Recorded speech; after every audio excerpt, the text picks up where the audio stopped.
ಅಧ್ಯಕ್ಷರು ಕರ್ನಾಟಕ ರಾಜ್ಯ ಬಲಗೈ ಸಮುದಾಯಗಳ ಒಕ್ಕೂಟ ಇವರ ನೇತೃತ್ವದಲ್ಲಿ 25ನೇ ತಾರೀಕು ಫ್ರೀಡಂ ಪಾರ್ಕಲ್ಲಿ ಕರ್ನಾಟಕ ರಾಜ್ಯಾದ್ಯಂತ ನಮ್ಮ ಎಲ್ಲ ಬಲಗೈ ಸಮುದಾಯದ ಎಲ್ಲರೂ ಸೇರಿ ಈ ವರದಿಯನ್ನು ತಿರಸ್ಕರಿಸಬೇಕು ಅನ್ನೋ ಒಪ್ಪುರಲ ಪ್ರತಿಭಟನೆಯನ್ನು ಮಾಡೋದಕ್ಕೆ ಕಾರ್ಯಕ್ರಮ ನಿಗದಿಯಾಗಿರೋದ್ರಿಂದ ನಮ್ಮ ಗ್ರಾಮಾಂತರ ಜಿಲ್ಲೆಯಿಂದ 4 ತಾಲೂಕುಗಳಿಂದ ಯಾವ್ಯಾವ ಕಾರ್ಯಕ್ರಮ ಎಷ್ಟೆಷ್ಟು ವಾಹನಗಳಲ್ಲಿ ಎಷ್ಟೆಷ್ಟು ಜನ ತೆರಳಬಹುದು ಅನ್ನೋದರ ಬಗ್ಗೆ ನಮಗೆ ಮಾಹಿತಿ ಕೊಡಲಿಕ್ಕೆ ಮತ್ತು ಇದು ಹೆಚ್ಚು ತಾವು ಮಾಧ್ಯಮಗಳಲ್ಲಿ ಪ್ರಚಾರ ಮಾಡಿ ಏನು 25ನೇ ತಾರೀಕು ಫ್ರೀಡಂ ಪಾರ್ಕಲ್ಲಿ ಕಾರ್ಯಕ್ರಮ ಇದೆ, ಬೃಹತ್ ಪ್ರತಿಭಟನಾ ಸಮಾವೇಶ, ಅದಕ್ಕೆ ತಮ್ಮ ಕಡೆಯಿಂದನೂ ನಮಗೆ ಸಹಾಯ ಆಗಬೇಕು ಅನ್ನೋ ಕಾರಣಕ್ಕೋಸ್ಕರ ಈ ದಿನ ಈ ಪತ್ರಿಕಾಗೋಷ್ಠಿಯನ್ನು ಕರೆದಿದ್ದೀವಿ.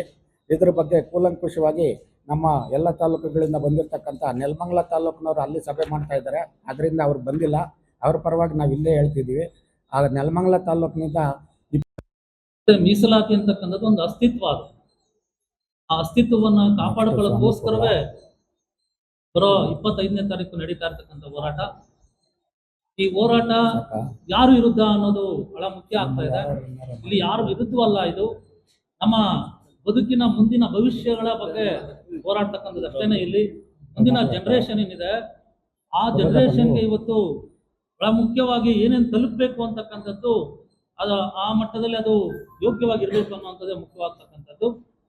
ಇಲ್ಲಿ ಸಮೀಕ್ಷೆಗಳ ವರದಿಗಳು 2005ರಲ್ಲಿ ಸಮೀಕ್ಷೆ ಬರುತ್ತೆ, ಅದು ಸದಾಶಿವ ಆಯೋಗದ ವರದಿ. 2012ರಲ್ಲಿ ಬರುತ್ತೆ ಮಹಾದೇವ ಸ್ವಾಮಿ ವರದಿ, ಆಯೋಗದ ವರದಿ.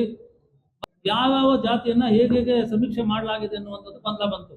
ಹಾಗಾಗಿ ಮಹಾದೇವ ಸ್ವಾಮಿ ವರದಿಯನ್ನ ಜಾರಿಗೆ ತರಬೇಕು ಅಂತ ಮಾಡಿದಾಗ ಅದು ಒಟ್ಟಾರೆ ಜನಸಂಖ್ಯೆಯನ್ನ ಸರಿಯಾಗಿ ಸಮೀಕ್ಷೆ ಮಾಡಲಿಲ್ಲ.